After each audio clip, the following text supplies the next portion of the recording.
한 주 동안 도내에서 일어난 일들을 짚어보는 뉴스 애프터 서비스 시간입니다. 스튜디오 홍승현 기자 나와 있습니다. 홍 기자, 이번 주에는 어떤 소식들 준비하셨나요? 네, 먼저 아프리카 돼지 열병과 관련된 이야기부터 해볼까 합니다. 아프리카 돼지 열병이 발병한 지 어느덧 닷새째인데요. 다행히 아직은 강원도에서 돼지 열병 확진 판정은 나오지 않았습니다. 그런데 만일의 사태를 대비하기 위해서 이제 도내의 긴장감은 여전히 높은 상황인데요. 관련된 내용부터 확인하시죠. 철원의 돼지 사육 농장 출입문이 굳게 닫혀 있습니다. 17일 경기도 파주의 한 농가에서 돼지 흑사병이라 불리는 아프리카 돼지열병이 발생했다는 소식에 외부인의 접근을 완전히 차단하기 위해서입니다. 지난 2010년 겨울 구제역이 휩쓸고 간 아픔을 겪은 축산농가들은 더욱 긴장하고 있습니다. 강원도 역시 유입 방지에 총력을 기울이고 있습니다. 위기경보가 심각 단계가 발령됨에 따라 대책방역본부장을 도지사로 격상하고 24시간 감시체제에 돌입했습니다. 특히 현재 운영 중인 11개 거점 소독시설과 6개 통제초소를 경기도와 인접한 시군을 중심으로 추가 설치하기로 했습니다. 18일 아프리카 돼지열병이 경기도 파주에 이어 연천의 한 농가에서도 확인됐습니다. 이틀 만에 33km 정도 떨어진 농가에서 발생한 겁니다. 도내 최대 양돈 사육 지역인 철원과의 거리는 채 20km도 되지 않습니다. 상황이 이렇자 농림수산식품부는 18일 파주와 연천, 포천 등 경기도 5개 지역과 철원을 중점 관리 지역으로 지정했습니다. 해당 지역 밖으로 확산을 차단하기 위해서입니다. 중점 관리 지역 내 양돈 농가는 앞으로 3주 동안 돼지 반출이 전면 금지됩니다. 또 지정된 도축장에서만 도축과 출하가 가능합니다. 이 기간 동안 축사에는 질병 치료 목적이 아닌 이상 출입이 제한됩니다. 네, 홍 기자, 방금 말씀하신 것처럼 발생한 지 한 닷새째가 좀 지나고 있는데 파주와 연천 확진 판정을 받은 이후에 추가 확진 판정을 받은 지역은 아직 없는 거죠? 네, 그렇습니다. 앞서서 이제 보도에서도 연이어 확인을 하셨지만 지난 17일 화요일에 파주에서 돼지 열병 확진 판정이 나왔고 이제 곧이어서 연천에서도 확진 판정이 나왔는데요. 다행히 아직까지 이제 추가 발병은 나오지 않고 있습니다. 전국에 내려졌던 가축과 축산시설 출입 차량 또 관련 종사자들에 대한 이동 중지 명령도 19일부터는 해제가 된 상황입니다. 네. 다만 이제 중점 관리 지역은 3주간 이동 중지 명령이 좀 유지가 되는데요. 지금 이미 확진 판정을 받은 파주와 연천은 물론 그 인접해 있는 포천과 동두천 또 김포, 철원 모두 6개 시군은 정부가 중점 관리 지역으로 지정을 하고 좀 특별 방역에 나서고 있는 그런 상황입니다. 네, 그런데 강원도에서는 유일하게 이제 철원이 중점 관리 지역에 포함됐는데 이유가 뭐죠? 네, 이미 지금 발생한 파주와 연천과 좀 인접해 있기 때문인데요. 네. 불과 한 30km밖에 떨어져 있지 않습니다. 그리고 또 이 지역에 돼지 농장이 많습니다. 돼지 네. 농가가 75개가 운영이 되고 있고요. 모두 돼지 17만 마리 정도가 이제 사육이 되고 있는 곳이거든요. 이제 아무래도 철원이 집중 관리 지역에 해당이 되면서 이런 돼지 농가에 대한 돼지 반출 금지도 이제 훨씬 강화됐고 이제 1주에서 아까 말씀드린 대로 좀 3주로 좀 연장이 됐거든요. 네. 차단 대책이 훨씬 강화가 된 데다가 이 축사에 출입하는 것도 좀 엄격히 관리되고 있는 그런 상황입니다. 네, 아직까지 뭐 추가 확진 판정이 나오지는 않았다고는 하지만 그래도 도내 긴장감이 상당할 것 같은데 좀 어떻습니까? 네, 그렇습니다. 우선 뭐 중점 관리 지역이 된 철원은 사실상 뭐 말할 것도 없고요. 네. 파주에 있던 사료 차량이 강원도 양돈 농가에도 들렀다는 내용이 나오면서 좀 지역 사회에서 불안감이 커지고 있는 상황입니다. 강원도가 국가 동물 방역 시스템을 좀 기반으로 초기 역학 조사를 했는데 그 결과 파주에 있는 확진 농가에 사료 등을 운반하던 차량이 도내의 5개 시군 27농가와 3개 축산 관련 시설에 좀 방문한 것으로 이렇게 확인이 돼서 강원도가 발표를 했었거든요. 네. 이제 방문 그 의심 지역으로 철원, 홍천, 화천, 양구, 또 원주가 언급이 되고 있는데 이 지역들이 다 돼지 농가가 되게 많은 곳들이에요. 네. 그러다 보니까 이제 지역 내에서 불안감이 좀 상당히 높을 수밖에 없습니다. 이제 강원도도 좀 적극적으로 나서고 있기는 합니다. 지자체별로 또 이제 각 통제 초소를 설치를 하고 24시간 운영 체제로 또 거점 소독소도 운영을 하고 있지만 또 아무래도 2011년도에 구제역으로 또 발생했을 때 사육 중이던 그 돼지 정말 수십만 마리를 그쵸. 파먹었던 그 악몽이 있기 때문에 아무래도 이제 지역 주민들 사이에서는 불안감이 커질 수밖에 없는 그런 상황입니다. 네, 그럼 뭐 지금 감염 원인은 좀 밝혀진 상황인 건가요? 네, 지금 가장 우려스러운 점이 사실 그 점입니다. 이미 확진 판정이 났던 파주와 연천에 있는 돼지 농가에서도 사실 어떻게 이 아프리카 돼지 열병이 좀 이렇게 감염이 되었는지 그 경로가 지금 확실하지 않은 상황이거든요. 네. 일단 지금 감염 원인에 대해서 뭐 야생 멧돼지다 아니면 남은 음식물 찌꺼기를 먹여서다 뭐 북한이다 뭐 여러 의견 등은 사실 뭐 분분했는데요. 뭐 역학 조사 결과가 나오기 전까지는 좀 어느 것도 확진할 수가 없는 그런 상황입니다. 저희가 이제 오연수 강원대학교 수의학과 교수님을 만나서 관련 이야기를 좀 들어봤는데요. 내용 확인하시죠. 지금은 역학조사가 이제 있어야 되겠지만 일단 저는 멧돼지에 의한 것은 아니라고 보여집니다. 그리고 지금 발생했던 농장, 파주 농장이 생긴 지 얼마 안 된, 지은 지 얼마 안 된 아주 그 현대적이고 깨끗하게 관리하는 굉장히 잘하는 농장이에요.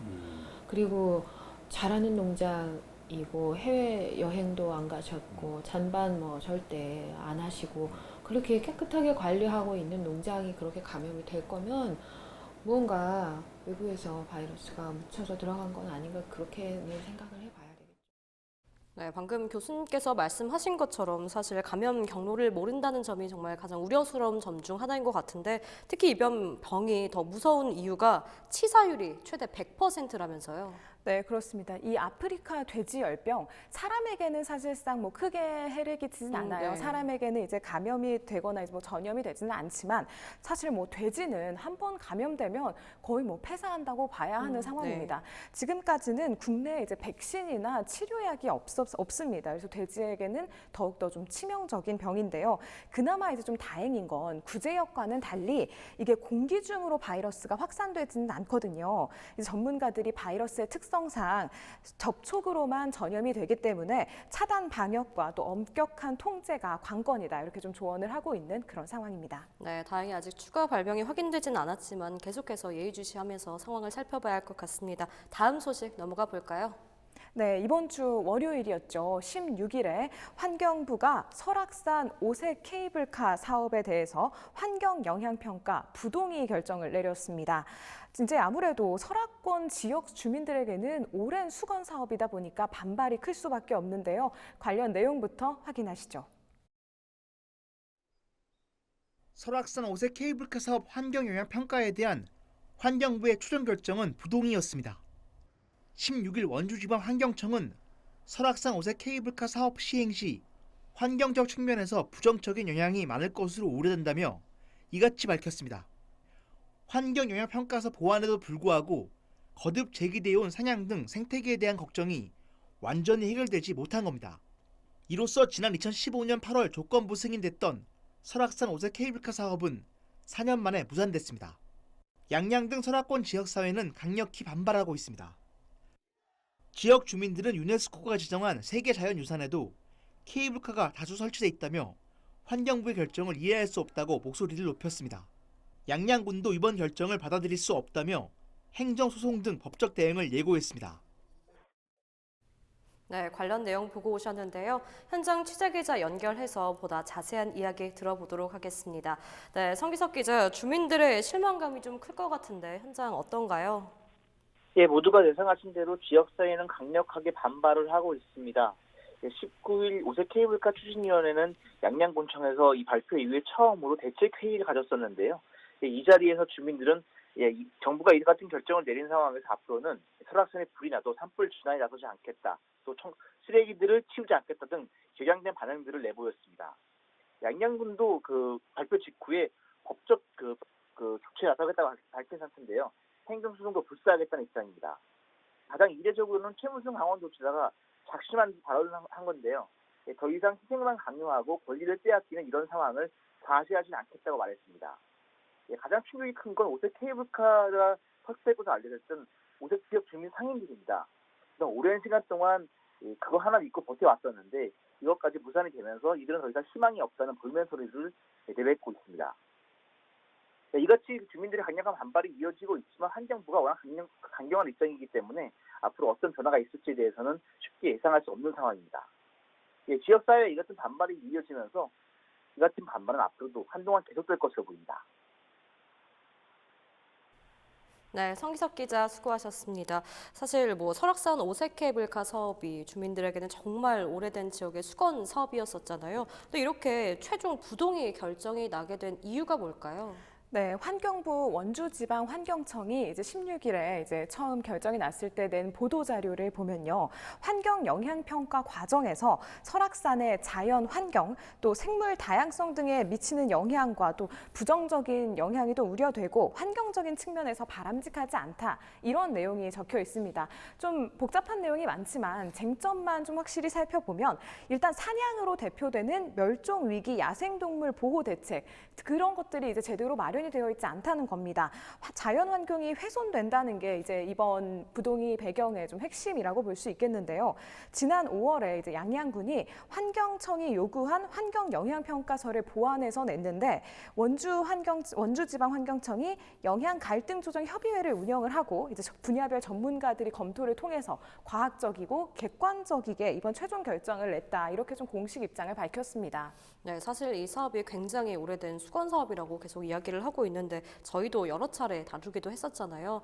양양 구민 지역들에선 굉장히 좀 반발이 거세고 있는 상황인데 지역민이 좀 받아들이기 어려운 이유도 있을 것 같아요. 어떤 부분이 있나요? 네, 앞서서 또 이제 지금 성기석 기자와 전화 연결해서 현장을 좀 듣기도 했지만 이게 16일에 그때 당시 딱 부동의 결정이 나고 바로 이제 몇 시간 안 돼서 양양군에서도 긴급 기자회견을 열었거든요. 네. 그때 이제 환경부의 결정을 받아들일 수가 없다. 즉각 좀 철회해라. 이런 목소리를 내기도 했었습니다. 네. 지금 다음 주에 또 10,000명을 동원해서 환경 영향 평가 부동의에 따라 이제 결의 대회를 하겠다. 이런 이야기도 지금 추진위원회에서 좀 나오고 있는 상황이에요. 네. 또 최문순 강원도지사도 부동의 결정이 난 당일에 이제 송영근 환경부 자연환경정책실장이 최 지사를 만나서 이제 부동의 배경에 대한 이제 배경을 좀 설명을 하고 면담을 할 예정이었지만 네. 면담을 거부를 했고요. 네. 이어서 이제 입장문을 통해서 설악산 오색 케이블카는 지금 거의 한 30년이 넘은 수건 사업인데 이렇게 부동의를 하는 것은 환경부 결정을 받아들일 수 없다. 이런 네. 상황을 밝히기도 했습니다. 아무래도 이제 상황이 이렇다 보니까 이제 강원도민들 사이에서 격양된 반응도 나오고 있습니다. 대표적인 것이 초고압 송전선로와 관련된 문제입니다. 네. 지금 정부와 한국전력이 강원도에 추가적으로 좀 송전탑을 건설하려고 하고 있거든요. 이제 그러다 보니 강원도민들 입장에서 케이블카는 환경 오염이 이제 우려돼서 안 된다고 하면서 도내 수도권 전력 공급을 위한 송전탑은 정말 백두대간에도 수백 개, 정말 모두 한 5,000개에 달하는데 이건 이중적인 거 아니냐 이런 볼멘 소리까지 좀 나오고 있는 그런 상황입니다. 그럼 이 결정이나 이런 상황이 좀 변동될 가능성은 없는 건가요? 그렇진 않습니다. 이제 법적 절차를 밟아야 합니다. 네. 지금 강원도와 양양군이 행정 심판 청구 절차를 거치지 않고 곧바로 행정 소송을 제기해서 법원의 판결을 받겠다고 입장을 밝힌 상황입니다. 지금 원래대로라면 이제 환경부의 부동의 결정에 대해서 90일 이내에 환경부 장관에게 이의 제기를 하고 조정 요청을 할 수 있지만 사실 환경부를 믿을 수가 없다. 이게 효과가 별로 없을 것 같다. 이렇게 판단을 한 겁니다. 그러니까 네. 건너뛰겠다는 거거든요. 조명래 환경부 장관이 사실상 이번에 이제 이 결정을 통해서 찬반 논란은 매듭을 짓겠다라고 밝힌 만큼 환경부랑 좀 타협을 해서 해결을 할 수 있는 방안은 좀 어려울 것으로 보입니다. 그렇기 때문에 이제 행정 소송으로 제기가 되면은 이제 도는 오색 케이블카 사업의 이제 시행자인 양양군과 함께 환경부의 부동의 결정 사유를 좀 반박하기 위한 자료와 또 논리를 만드는 데 주력할 것으로 좀 보이고 있습니다. 네, 오색 케이블카 사업과 관련된 이야기는 이야기는 여기까지 들어보는 걸로 하고요. 다음 소식 준비해 주실까요? 네, 원주의 한 아파트 전세 세입자들이 전세 보증금을 돌려받지 못해서 항의에 나섰다는 이야기 저희 헬로티비 뉴스에서도 전해드린 적이 있었는데요. 후속 취재 결과 이 해당 임대 사업자가 파산 위기에 놓인 것으로 확인이 됐습니다. 관련 내용 먼저 확인하시죠. 2년 전 원주시 관설동의 한 아파트에 전세로 입주한 박모 씨. 박 씨는 최근 새 아파트를 분양받아 이사를 계획했지만 입주를 포기해야 할 상황입니다. 2달 전 전세 계약 기간이 끝났는데 아파트를 소유한 임대업체가 보증금을 돌려주지 않고 있기 때문입니다. 2017년 9월 기준으로 매매가가 1억 1천만 원에서 1억 2,700만 원 사이에서 형성됐지만 불과 2년 만에 가격이 3천만 원가량 떨어졌습니다. 일부 세대는 아파트 매매 가격이 전세 가격 아래로 내려간 상황입니다. 원주시의 확인 결과 해당 업체는 현재 법원에 기업 회생 절차의 일환인 화의 신청을 한 것으로 확인됐습니다. 네, 홍수연 기자, 다시 정리를 하자면 이 상황이 좀 어떻게 된 건가요? 네, 지난해 12월 이제 전세 계약이 끝났는데 입주민에게 임대업체가 보증금을 돌려주지 않고 있다, 이런 내용이 좀 확인이 됐습니다. 네. 이 임대업체가 임대하고 있는 세대들이 계약이 끝나서 전세 보증금 반환을 요구하고 있지만 업체가 지난해 12월부터 자금난을 이유로 이를 이행하지 않고 있다는 겁니다. 이제 비상대책위원회가 바로 이제 구성이 됐는데요. 이 임대업체가 지금 보증금을 돌려주지 않고 있는 세대의 금액이 전세 세대 8,300만 원, 월세 세대 3천만 원 기준으로 봤을 때 총 금액이 90억이 넘는다고 합니다. 네. 이제 보증금을 돌려받지 못한 세대도 약 500세대에 달하는데요. 그래서 수차례 입주민들이 원주시청 앞에서 이제 원주시가 좀 개입을 해야 되는 거 아니냐, 이 문제를 좀 해결해 달라, 이런 식으로 이제 시위를 하기도 해서 저희도 이제 몇 차례 보도를 드리기도 하기도 했었는데요. 이제 이번에 저희가 이제 추가 취재를 하다 보니 해당 업체가 현재 법원에 기업 회생 절차의 일환인 화의 신청을 한 것으로 이제 최종적으로 좀 확인이 된 겁니다. 네, 방금 말씀해주신 것도 그렇고 영상에서 봤을 때 화의 신청이라는 말이 좀 나오는데 정확히 어떤 뜻이고 어떤 과정 중에 있는 건가요? 네, 이게 좀 복잡하지만 좀 쉽게 이야기를 하면 이 기업이 파산 위기에 처해 있고 회생시키려는 지금 절차에 들어섰다는 것이 좀 핵심입니다. 네. 화의란 기업이 파산 위기에 처했을 때 법원의 중재 하에 파산에 직면한 기업의 채권자들의 채무 변제를 연기해서 이제 기업을 회생시키는 그런 제도를 말하는데요. 이 임대업체가 파산한 데는 사실상 이제 원주시 집값 하락 문제와 좀 떨어뜨려서 생각할 수는 없습니다. 네. 집값이 하락하고 이제 입주민들이 처음 2년 전에 들어올 때만 해도 집값이 높았는데 이 집값이 계속 하락을 하면서 전세값도 떨어지고 그러다 보니까 입주민들이 돌려달라고 말하는 이 임대업체가 이제 이 전세 보증금을 돌려주지 못하게 되면서 새로 들어오는 보증금으로는 이거 충당이 안 되는 거예요. 이게 계속 자금이 쌓이다 보니까 자금이 몰리면서 자금난에 좀 시달리게 된 겁니다. 그런데 이제 여기서 가장 큰 문제는 세입자 대부분이 보증보험에 가입하지 않아서 임대업체가 파산 신청을 하면 꼼짝없이 내몰리는 상황인 거죠. 관련 보도에 있는 지금 변호사 의견이 좀 빠져서 제가 간략하게 설명을 드리자면 네. 사실상 이게 파산을 통해서 경매 정체로 넘어간다 하더라도 가치가 계속 떨어져서 임차인 보증금에 못 미칠 가능성이 굉장히 높다. 경매를 해도 못 받을 가능성이 높다고 이렇게 좀 전망을 하더라고요. 또 못 받는 부분은 임대인의 일반 자산에 강제 집행을 신청하는 방향으로 좀 받아야 한다고 말하기도 했습니다. 사실상 주민들이 보증금을 쉽게 돌려받을 수 있는 방법이 좀 없는 것으로 좀 확인이 돼서 좀 안타깝기도 했는데요. 앞으로 좀 지난한 과정을 겪어서 이제 보증금을 받을 수 있을 것으로 예상이 되는데 뭐 시간이 끌어지는 만큼 피해는 더 커질 것으로 보이는 상황입니다. 네, 여기까지 듣도록 하겠습니다. 오늘 중요한 내용 짚어주셨는데요. 오늘도 이번 주에도 홍승현 기자와 함께 강원도 내 있었던 주요 소식들에 관한 뒷이야기 들어봤습니다. 홍승현 기자 수고 많으셨습니다.